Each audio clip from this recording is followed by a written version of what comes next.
Our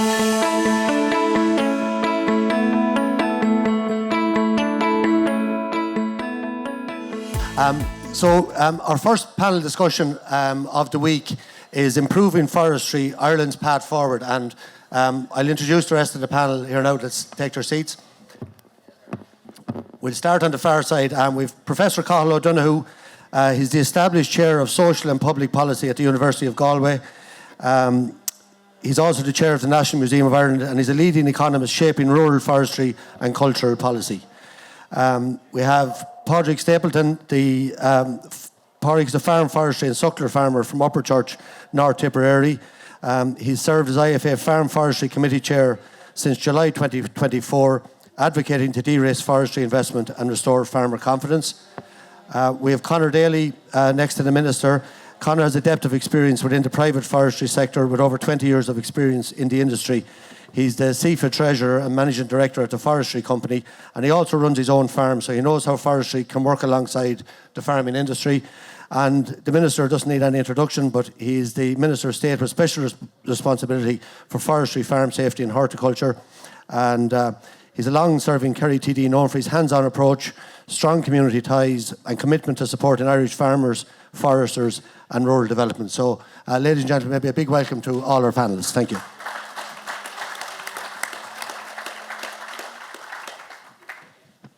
So as Tig said in his introduction, we're going to look at the Improving Forestry, Ireland's Path Forward through the social, economic and environmental perspective.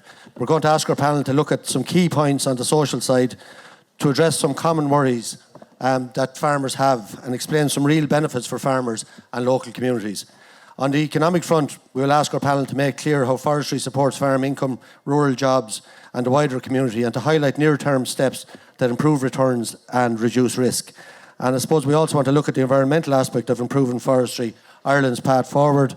We will look at building agreement that timber cuts emissions compared with imports and that higher planting is needed. So that's our goal for the morning.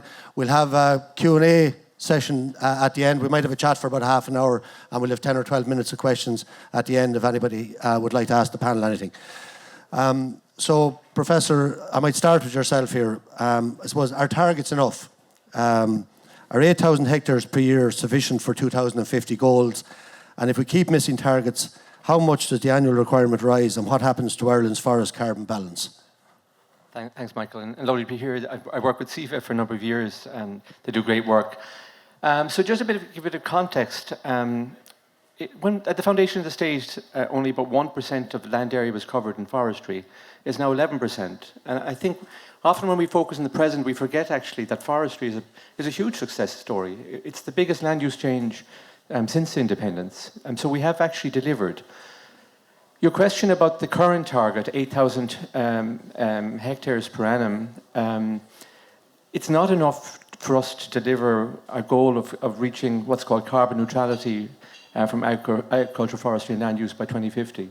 It is a target set as part of the Climate Action Plan, but back around 12 years ago, the department set a target to reach 18% of the land area covered by forestry by 2050, or late 2040s.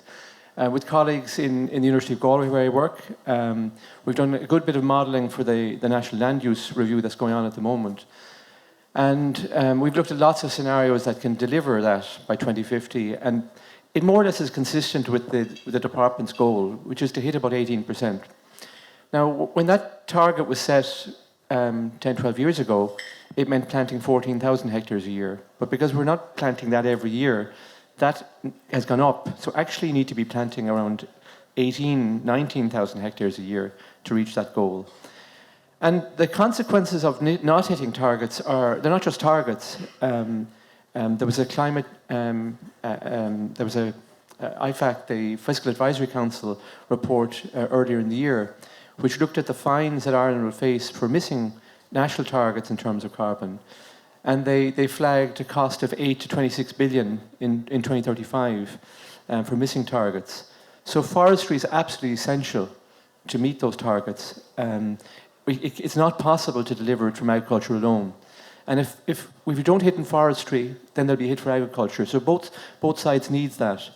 So it's really essential. So at the moment we're planting, we put 1,500 last year, and we need to up that game. And it's great to hear the positivity here, because we need positive initiatives.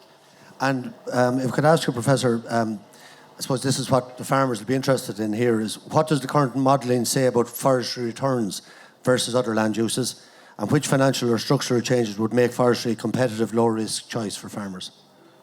Okay, that's a big question. Big question. It's an important one, though. I worked in Teagasc before working in the university, where we have an ag science degree, and I've done economic modelling of forestry for a long time now.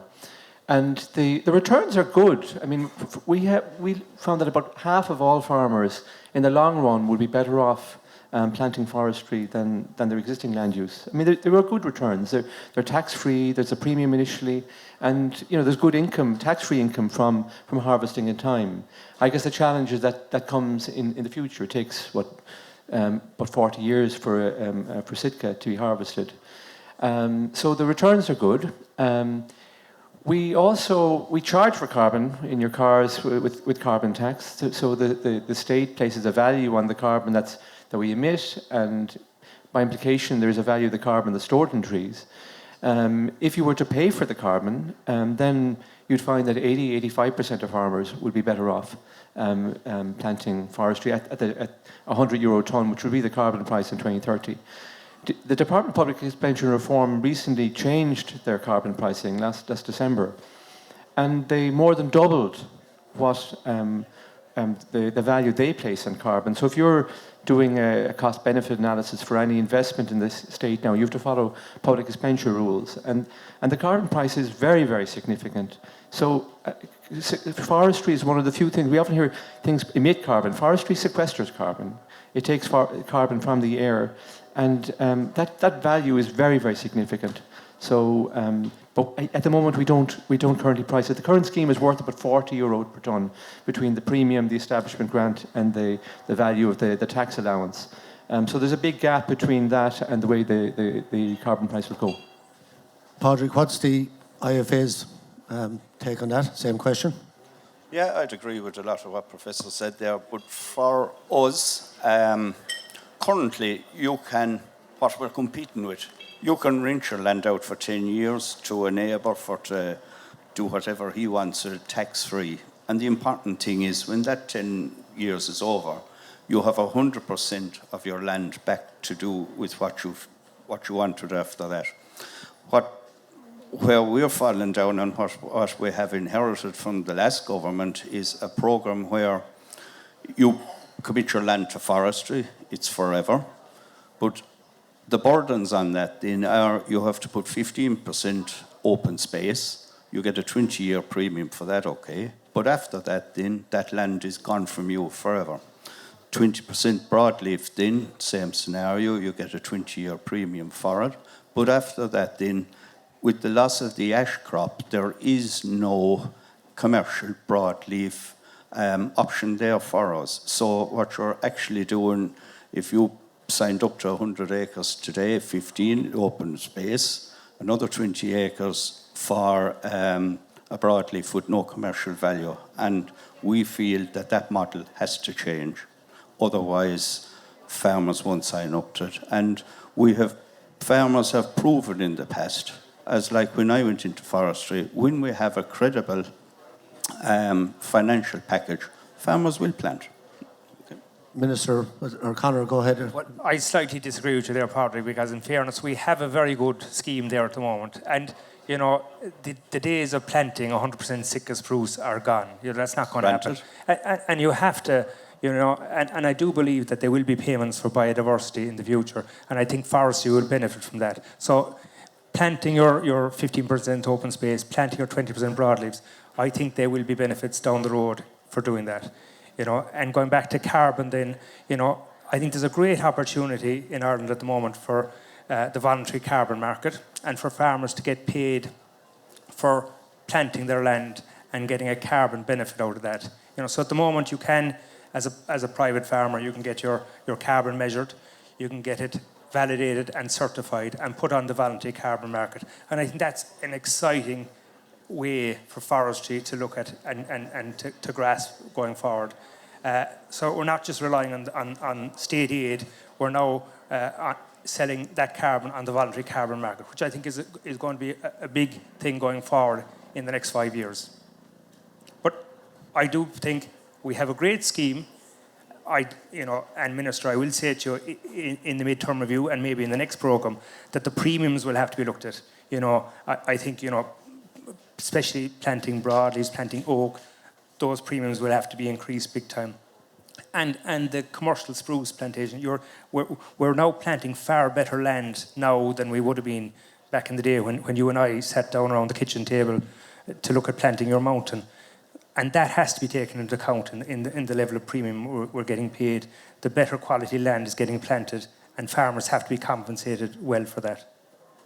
Professor, just to come in on that, I agree with you. I mean, at the moment we pay more for broadleaves in the scheme, but we're just about to finish an EPA, Environmental Protection Agency project, which we've shared with the department, and you'd probably pay a little bit more because you get less over time for the timber, and you sequester a little bit less carbon from broadleaves than Sitka. So you probably have to pay in the region of double the Sitka premium for broadleaves. It's not as much. It's 15 or 20% higher. So the gap between broadleaf and Sitka should probably be a bit higher. But we'll be sharing that. We'll be publishing that later in the year. Just following from that, Padraig, I might start with you. What single change do you think would most quickly restore farmer confidence and bring suitable land forward?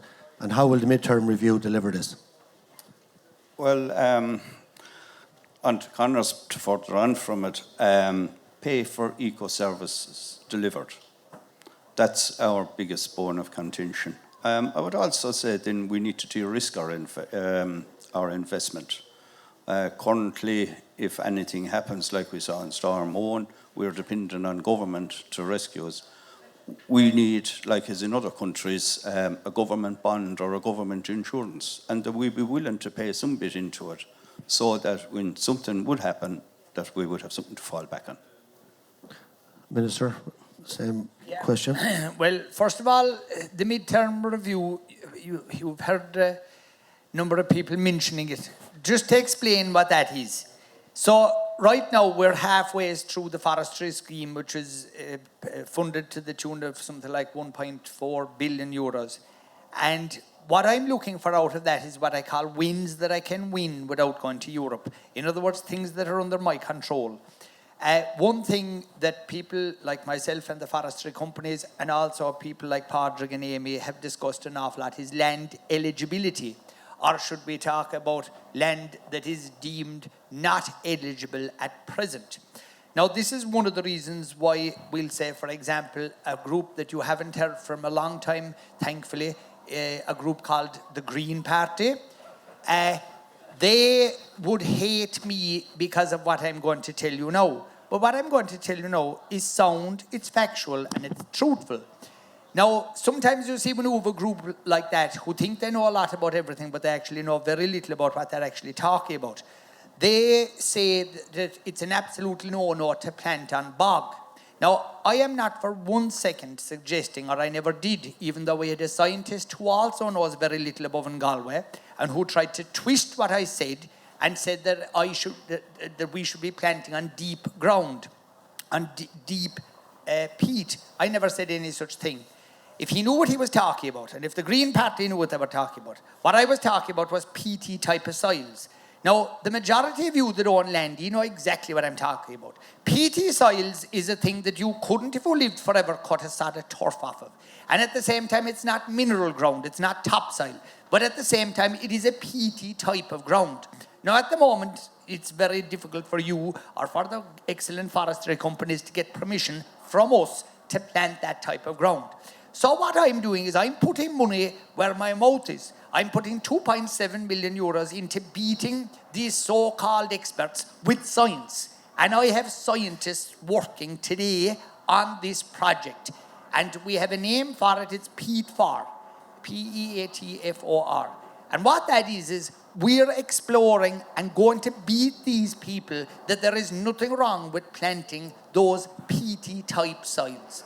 And if we can do that, that will mean that farmers, rather than saying to a farmer, oh, you have to go into your best green ground, when there is what we'll call marginal land. And you all know what I'm talking about when I say peaty type of soils. It's the type of soil that you'd go boggy in a lot quicker than you'd go boggy inside in a green field, and especially in wet weather. But that's the ideal ground for growing trees.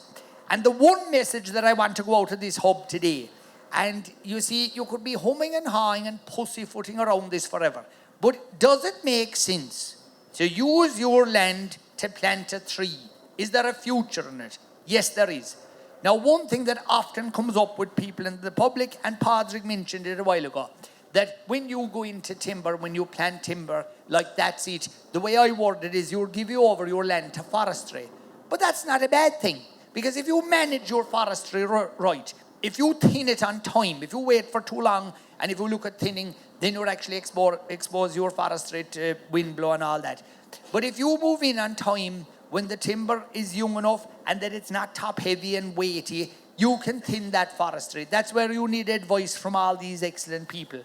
And if you get the right advice, and if you manage your forestry, and if you keep on top of it, another thing I'm looking at is increasing money for grants for roads, because at the moment there's a cap on that. And I'm looking at expanding that money so that people that think they can't get a grant anymore for roads, you will be able to in the future. And the reason, because I'll make sure you'll be able to get money for it. And that'll mean you can go back into where you thought you couldn't have any more roads or any more turning tables. But if you manage your forestry the same as you manage your land, because a lot of people, when they plant the ground, they drive by it and they think, oh, that's fine there, look, let it off. You have to work at it. And if you work at it, you can make money out of it. And the one final thing I'm going to say to you about the money, you hear every day, and it's proper, of course, if you look at the schools today and if you see the amount of people coming out of schools, we have young people growing up in this country. They're going to need a thing called a house. They're going to need a thing called a roof on top of that house. They'll need timber to do the shuttering inside in it.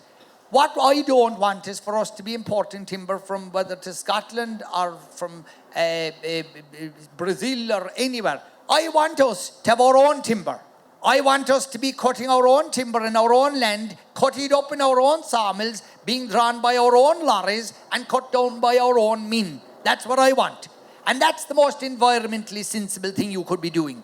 And if you were to follow the green agenda, they would actually rather for us not to plant trees at all, because they're so confused at the moment. They're saying that we shouldn't be planting here, we shouldn't be planting there, and at the same time they think it's all right to be importing the timber from abroad. Like, we listened for long enough to that type of rubbish, that political type of bull's wool that went on. And is it any wonder that we had a department that was upset and addled? Because we had very funny type of people at the top. And I don't like talking about people when they're gone and when they're not there, but sometimes you have to tell the hard facts and the hard truth. And the hard truth is we were dealt politically in a bad way. And our excellent farming organisations had a lot to put up with during that time, and so did a lot of sensible thinking politicians. But thankfully that day is gone. And we're in a different thing now. And I want to talk about other people in politics, like, for example, the Taoiseach and the Taoiseach. You mightn't think it, but they have a very, very strong interest in forestry. They believe in forestry. They want us to plant more ground. Yes, we're ahead of targets now this year, and we're going to plant more ground in these 12 months than we have done for many, many years. But we also, like the good professor says, we have a long way to go. But I'm hoping that we will get there.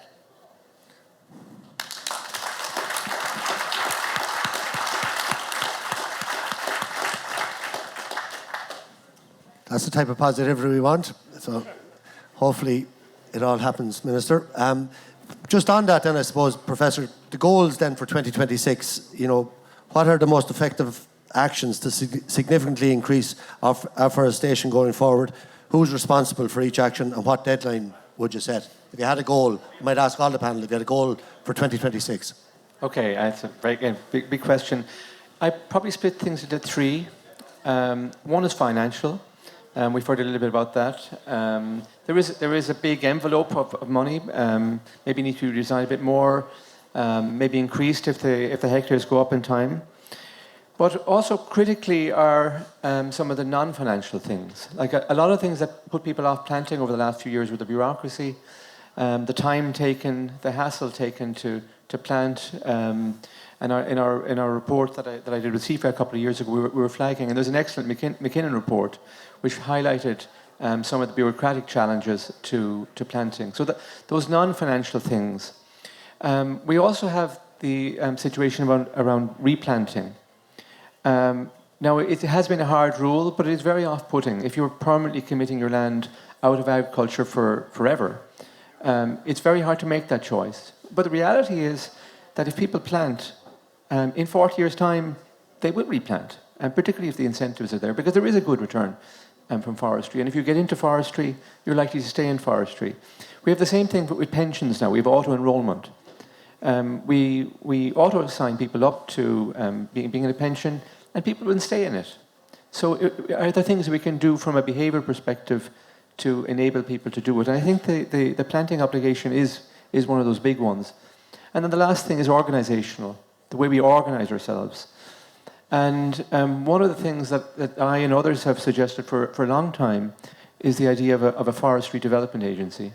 And in the other areas, whether it be in agriculture, in fisheries, in renewable energy, we have development agencies who help the industry to do what they have to do. You know, Teagasc is the farmer's friend. Departments have to regulate, they have to apply laws, and there's a completely different risk appetite. The people who regulate and whom administer schemes are different to the people who help farmers and landowners to do things with their land. So I think it's hard to do the two in the same organisation, just because of the attitude to getting things done. So I think that would be a very important recommendation going forward to aid the sector.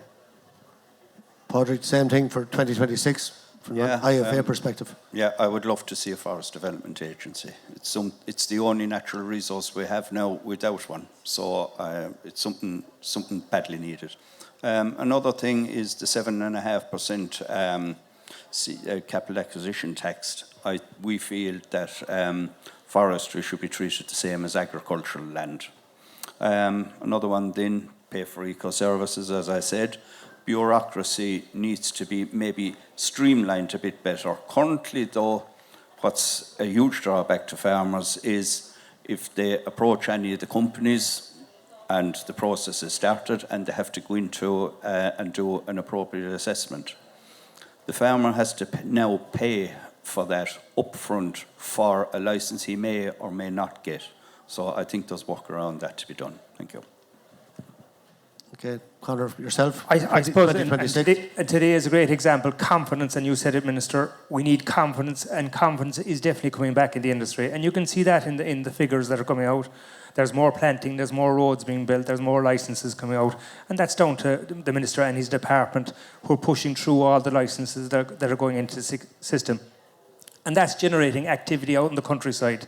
You can now see diggers starting to plant. They're going in, harvesting land, they're going in, building roads. And all that is building back confidence into the industry. And hopefully, you know, with this package and the following packages that are coming, that confidence will grow and grow and grow and get the industry back to where it needs to be. Yeah, and Minister, what's your ambitions for 2026? Well, I'm sure you have a good few. Well, first of all, I'll keep this brief, and you'll get a laugh out of this answer, in case that you think that we're all, you know, singing off the same hymn sheet and that we've this all organised and sort of choreographed. You've heard the calls for a forestry development type of organisation. Well, I don't agree with you, and I'll tell you why. Because I am the Forestry Development Agency. And it's my responsibility. And I don't need any other group to hold my hand. I'll work with all the organisations. I'll work with everybody in the department. But I don't need what I would consider an additional layer of bureaucracy to tell me or anybody else what to do. So I have very sad news for you. He might like it. He might think it's a good idea. But it won't happen while I'm there. Because I don't need anybody to hold my hand. But what I will tell you about my ambition for next year, my ambition is to plant 4,000 hectares next year, which hasn't been reached for a very, very long time. And at the same time, it's still only half of what we should be doing. But if I could do that next year, I'll be very happy with it. But the one key and the secret that I have to that, you might say, well, that's impossible. How could we do it? We can do it fine. the local authorities. Myself, and I'll never take credit for something that other people, have a lot to do with. My son Jackie, who's here with me, he identified very early on in our time in the department that look at all the local authorities throughout the country who have an awful lot of land, that it can't be used for housing, it can't be used for any type of critical infrastructure, for storage plants or for anything, because it's council-owned land, but they're actually doing nothing with it. So what we're doing now is we're getting out in the morning, we're going meeting local authorities, meeting the CEOs, the mayors of the counties, and we're saying to them and to their property managers, right, how much land have you got that you're doing nothing with? And every local authority has a lot of land they're doing nothing with. And we're saying to them, wouldn't it make perfect sense for you? They're getting no payment of any type in the world. What we're saying to them is, you'll be entitled to a payment as well. You could build houses with the money you'd get. You could repair footpaths. You could do sensible work. You could put up street lights. Anything in the world would be doing with it would be better than letting it idle. I don't like to see anything idle. If it was only a digger, everything must work and everything must wash its face. And if you have a local authority anywhere in this country that has maybe thousands of acres of land, that I'm not saying it would all be suitable to forestry, but a lot of it might. Forestry of some type. And we're working very closely with those people. And we're waking them up to the fact that, yes, this is sensible. And it's good for the environment. It's good for their counties. It's good for their pockets. So we're pushing that on. And I think that's a thing that wasn't thought of before. And I think it's something that won't happen, without making it happen. It's like everything in life. We have to get up and we have to go away and do it. And put it together. So that's what we're hoping to do with that regard. Sorry, I'd hate to remind the Minister, in relation to the Forestry Development Agency, you only have 4 years, unless you're going to do a Donald Trump on it and get back in again in the forestry sector, which we'd love to see. But, a Forestry Development Agency would leave a legacy, for future generations of foresters and secure the promotion of forestry going forward, I think. Yeah, Go ahead. Conor used the same words I was going to use. You're not there forever. This could be a legacy. Not every minister for forestry, as you know, has had the same industry in forestry as you have. And, we have to... Forestry is long-term business and there's long-term changes needed. I worked for a long time with Teagasc. And development agencies are not bureaucracies. Development agencies are the friend of the landowner. And they can make things happen. I saw it inside for 10, 11 years. People in Teagasc are driven to help their clients and to do the best they can. They're not as burdened by the bureaucracy of departments and regulation. The culture is completely different. I think there is a benefit in it, a real benefit in a development agency. And Teagasc has had a huge impact on agriculture in Ireland since it was founded. Padraig? Yeah. Thanks. I concur with the two speakers. Minister, we're delighted to have you. We're working with you, but our big worry is if we don't have a Forest Development Agency, what happens when you're gone after the 4 years? We've known what we've had previously, and that's what we're afraid of. So I'd urge you to reconsider. You'd never be that unlucky again.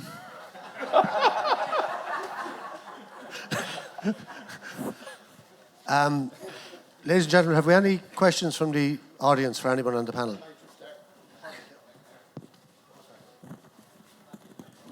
Thanks, Michael. Padraig Keegan is my name. I'm chairman of SEEFA.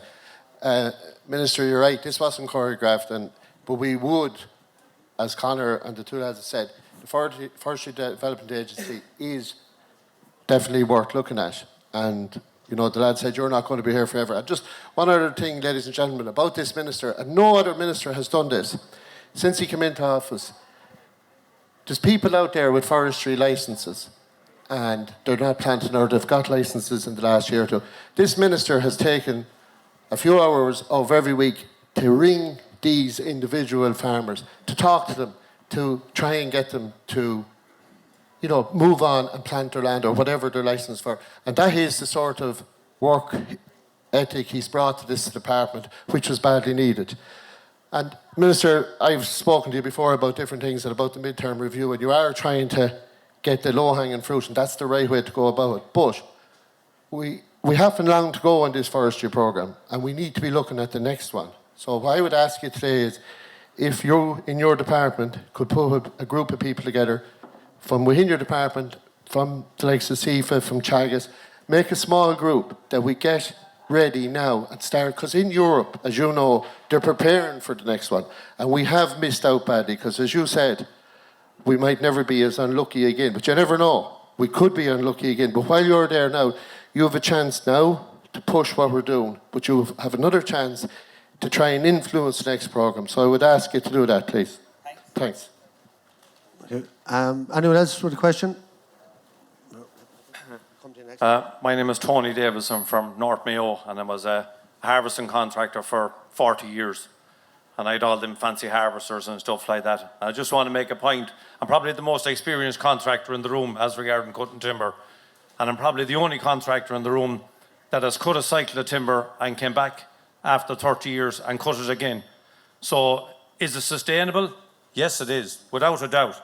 I'm actually, SFM seems to be, sustainable forest management seems to be the buzzword over the last few years that's attached to nearly everything we do in life. But, forestry in most other countries, say Finland, for instance, we buy machines from Finland and stuff like that. And when they come into us, they ask us, how old are these trees? And we say they're 20 years old. We could be thinning them. In Finland, they could be 50 to 60 years old to get the same size. It's the one thing, and I'm constantly defending forestry, and I only got into it by accident, and I spent all the years on the chainsaw and all that goes with it. But it's the one thing I keep defending it's the one thing that Ireland does better than any other country in Europe, is our ability to grow timber without any fertiliser, throw it into marginal ground. As Minister Healy-Rae says, I'm all my life cutting marginal ground, because it's only in the last 15 years where you're going on to more, as you say, more arable land. Before that, it was up in the mountains and in the bogs. And it grew, maybe a lot of the roofs that's on your houses down there now, that timber did, that ground did. So is it sustainable? Of course it is. And I remember giving a talk at a Teagasc meeting some years ago with Anya O'Callaghan, got me over, and, I was looking at the crowd and they were all bamboozled with DBHs and average tree sizes and everything like that. But the one thing that they were all there for was to ask the likes of me and other professionals, what am I going to do with my forestry now that it's growing up? They all thought they'd be dead and buried again, these trees had become anything. I'm sure the trees were looking out over the ditch at them and they didn't know what to do with them. So, they couldn't believe how quick they went from that size to that size. Like children, they grow up and they look for the keys of the car off you, just like that. Well, trees are the very same. So is it sustainable for anyone that's sitting on the fence? It definitely is. It's a good crop, and stick behind it. The poor old Sitka spruce, it's the much maligned tree, so it is. But when you go into your builders, providers, and you want to get a skirting board or you want to get a plank for your house or whatever it is, that's what gives it to you. So get behind it. Very well said, Tony. Our man Dominic down here. Just before we do that, I just want to say one thing. It has nothing to do with forestry, but on a funny note about Tony and the likes of him and the Toomeys from Rainery and all those people that have given their lives inside in forestries, cutting timber, harvesting it, planting it. There's one very important message for you. You need never ever be afraid of dying, because we're going to go straight to heaven.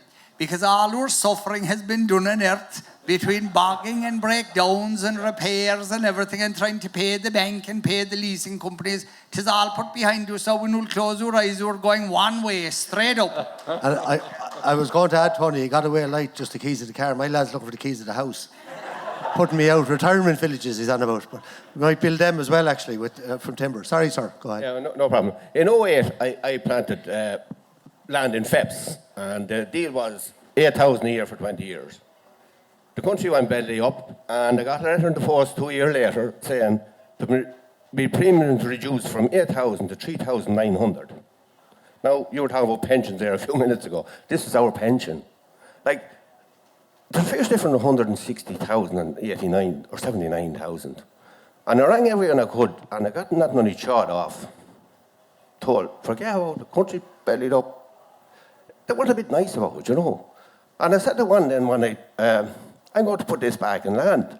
And they went ballistic. You sign this, you sign that. I said, you sign this, you sign that. Oh, no. All the pressure was on me. I was treated like I don't know, I wouldn't like to say it now. But like, what's the guarantee that this won't happen again with forestry? You know what I mean? When you sign, there's no reverse. There's no reversing it. But they could do what they like with me. Can the same not happen with land now? And what is the guarantee that if you sign up for something, they'll stick by it? Because they'll make you stick by it. And it's environmentally friendly forestry. And the timber's no good now. And don't mention Ash dieback. And I have the land beside it for semi-retired, and I'm getting about twice as much for the land beside it than I'm getting for the forestry.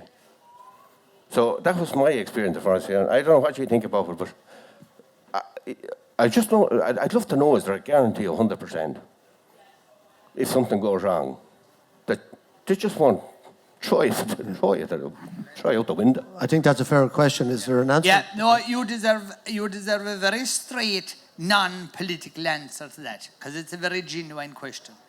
And is there a guarantee? Is there a surety about anything? And I'm not being smart when I say this.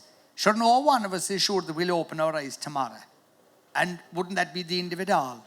So as far as, we'll say schemes go, as far as signing on the dotted line and saying, right, this is what I'm going to get. Like when you lost out that time when your payment came back, that was because the reps went, right? That's what happened to you. And did any of us foresee that happening? We didn't. Sure, if we had foreseen the financial crisis, wouldn't we all be millionaires because we'd have done something smart to protect ourselves from it? So no one of us can see around a corner. But as far as what's there by the department today, and when you sign up and when you're told you're going to get X amount of money, I mean, I can't envisage situations that would arise that would change that. But could I guarantee it to you? Could I shake hands with you and say, well, I swear in the Bible, this is what we're going to... I couldn't. And if I told you I would, I'd be a lawyer. And I won't tell lies for nothing. I'll go on straight lines. So the answer, the question that you asked, it's a very intelligent question. Is there any surety? Am I 100% safe? No, you're not. But you're not about anything. Anything in life isn't guaranteed. Nothing. Like if you look at, we'll say, the deal that we had under CAP, we'll say, the last time, and the guarantees and the sureties that farmers had. Isn't all of that up for grabs now and up for change again? We have the nitrates to deal with. We have every other type of thing coming at us. So it would be a horrible lawyer of a politician that would look at you and say, well, now you can rely on us and we're going to do this and we're going to do that. Nobody can say that to you. But the one thing that I would say to you is when schemes are put there and when you sign up something, it's in good faith and people expect that they will be able to honour their commitments. And as a department now, all I can tell you is when you enter into an agreement with us, to the best of what we can do, we will be there to honour it. And like if you look at what happened with the 26,000 acres of trees that were knocked on the ground, we'll say legally there isn't a financial obligation on the department to put a reconstitution scheme in place. But there is a moral responsibility on us. So morally we're coming up to pay out money, but legally we don't have to. So in other words, there's right and there's wrong in life. And everyone has to work within a budget. And it was like yesterday when we had a very important budget meeting. We knew this was the envelope of money that we had to deal with. And what we had to try and do was divide that between TAMs and between acres and between forestry, horticulture and everything. And we were trying to work minutely, and trying to be fair about it. So I suppose the only thing that I would say to you as a farmer, as a landowner, you deserve to be treated as honestly as we can at any given time. You deserve to be treated with respect. And if something goes wrong, you deserve to have the state to your aid if they can. So I think that's the most ordinary answer I can give you. But your point about that the goalpost moved in the middle of your game, they did. But didn't they move for everybody in life? Didn't we have people who gave 300,000 euros for a house and the following year it was worth 100,000? We had people who had put their lives, their life savings into AIB shares and they were worth 12, 18, 16 euros a share, and then they were worth 22 pence. Do you know? Yeah. So, like, do you know, that's life. And what I won't say happens, but all we can all do is stick together and try and come out the other side of it. But I'm taking your point. And you're very sound to make that point. You can, exactly.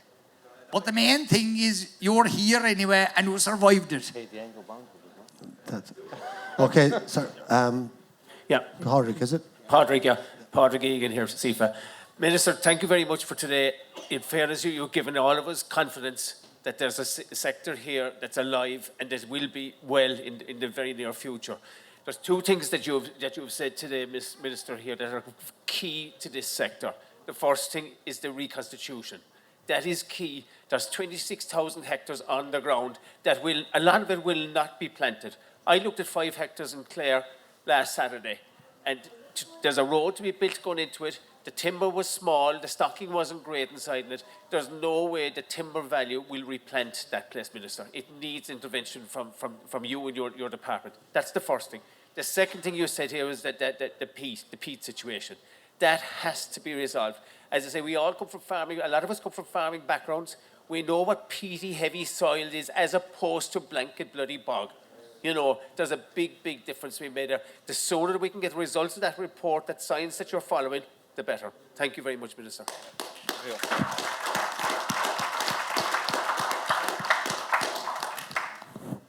Okay. Is there anybody else?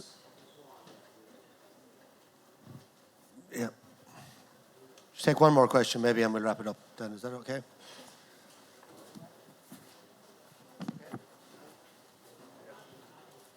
Thanks very much. I'm a forester. I do a lot of planting, or as much as I can. I'm wondering, is there anything we can look forward to in the midterm review? And I suppose specifically, I have a lot of inquiries for agroforestry, and I know that those owners are holding off at the minute because they're hoping for maybe increased premiums in the future. So I'm just wondering, is there anything like that that we can look forward to? I have to answer that question, and I have to answer it straightly. Many of the people working in the department weren't very happy with me because of something I said about agroforestry. And if I ever make a mistake, I'll admit it. You see, when I studied agroforestry and what was there, I had concerns. I'm a great supporter of agroforestry, but I was looking at it and I was thinking there was things I'd like to tweak in it. So I was asked to go to the Shannon and answer questions. And I told the truth about what I thought about agroforestry, that it should be improved. And of course, one thing that I never thought of, every farmer in the country that was thinking about doing agroforestry, they heard me talking about that I wasn't happy with it. And what I did was, I took agroforestry maybe from there down to here. At a time I was trying to get people interested in it. In other words, I should have kept my mouth shut until I had the money to put the improvements in place. So, okay, where are we now with agroforestry? I'm working desperately to try and get back, confidence in it, because yes, I want to improve it. What is there at present? It is a good scheme, even as it is right now, but I have to admit I want to improve it. But so we're doing that as quickly as we can, because I'm conscious of that so many people are holding off. And if they're holding off, it's my fault. I'm sorry about that. But I always said what was in my head, and what was in my head was I really believe in agroforestry. For anybody that doesn't know what it is, it means you can plant your ground, you can have a tax-free payment, and at the same time, okay, it wouldn't be ideal, we'll say, you mightn't be able to cut silage or mow hay, but you can graze it. And there is something, I visited agroforestry farms, and there's something very nice and natural about having trees growing a distance apart and animals grazing through it. Now, I actually have seen systems where it's planted and you can actually mow between it if you want to. So agroforestry, it is very interesting. And I used the word a while ago to Padraig Stapleton about that, I always call it, you're giving over your land to forestry. Well, the funny thing about it is, with agroforestry, you're doing neither. You still have trees, but you still have grass. So you have grazing. So it is a good option. and we'll keep working at it. And I would encourage our forestry companies to promote agroforestry. And also then there are other schemes like where you don't have to get a license at all and you can plant a certain amount of ground in native, and like you can do very imaginative things. If you're living in a house, on a farm, you can say you want to plant, trees on a driveway and all that sort of thing, and trees around a border, and you can attract money for that. And again, it's tax-free. So you should talk to the advisors. There's people here today. You should be coming along to those people and saying, this is me, this is my land, this is what I'm at, what would you suggest to me? And they're there, they're intelligent, they have a wealth of experience behind them, and I would really encourage you to ask the questions. Professor? I just want to finish up on something positive. We have been here before. I mean, when we joined the EC, planting rates halved in that first decade as there was other land usage for the land. But we had a very major reform in the late 70s, early 80s, and our planting rates went up fivefold. We've shown we've been able to do it. But I think business as usual won't deliver it. I mean, I think we need some pretty radical changes to the way we do our business in forestry. We need forestry in this country for all sorts of reasons. It's a bigger land use area than crops and horticulture put together. But I don't think business as usual will work. So, but I think it can happen and it needs to happen. Okay. One final thing. There's just one final thing that I want to say, and it has nothing in the world to do with forestry. And it'll take me 1 minute to do this. But farm safety is also my responsibility. One good thing about dealing with the forestry companies when it comes to your forestry, whatever they'll do, the contractors that they'll have, they're safe people and they'll organize things in a safe and proper fashion. But right now, I think we have 17 confirmed farm deaths this year. And it's actually a little bit more because it doesn't become a confirmed death until maybe about 4 or 5 weeks after the accident. But the horror of what happens in a farm accident, and I'm just going to relay one story of a farm accident, and it's pertinent to forestry when I'll tell you the story. A neighbour of mine had a farm, and there was a house that he didn't own, adjacent to his farm. And that man rang him one day, a very sound man, mid-40s, and he said to him, "Can I borrow your chainsaw?" And my man would be a sort of a tough fella now, and he said, "You can have anything in the world that I have, but you can't have my chainsaw." And he said, "What's wrong?" And the man said, "There's just a tree there, I want to cut it." So he refused point blank. So the man was actually a bit insulted and put out, and he said, "Oh, fine, if you won't give it to me." And the man said to him, "I'll come and I'll cut the tree myself if you like." "No, you're fine, or look, I'll manage away." And he had the nose up a bit like.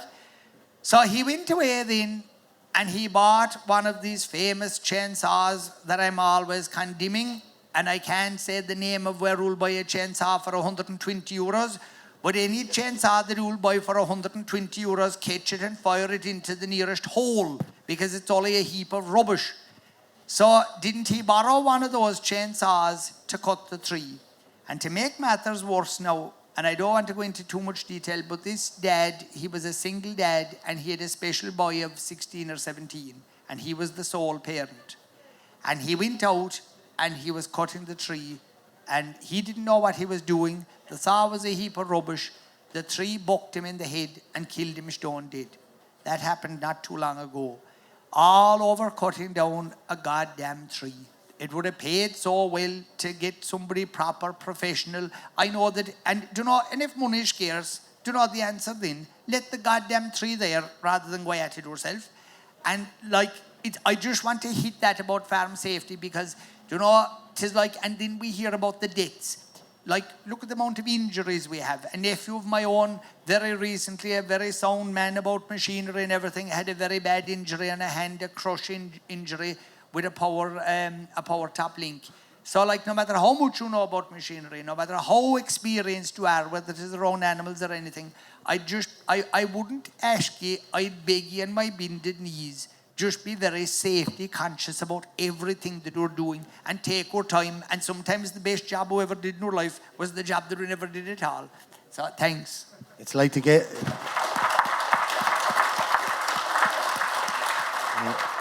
Well said, Minister. And health and safety is so important. I often think about, the best games you ever played were the ones you weren't playing in. Just if we had you. Anyway, ladies and gentlemen, I think we'll leave it at that. I thought that was a brilliant, informative panel, and thank you very much to Professor Cathal O'Donoghue, to Padraig Stapleton from the IFA, to Conor Daly, and particularly to Minister Michael Healy-Rae. I think his honesty, enthusiasm and positivity was very, very encouraging, I think, for the industry here. And also thank you to Minister Hayden for calling earlier. So, ladies and gentlemen, a huge round of applause for our panel. Thank you very much.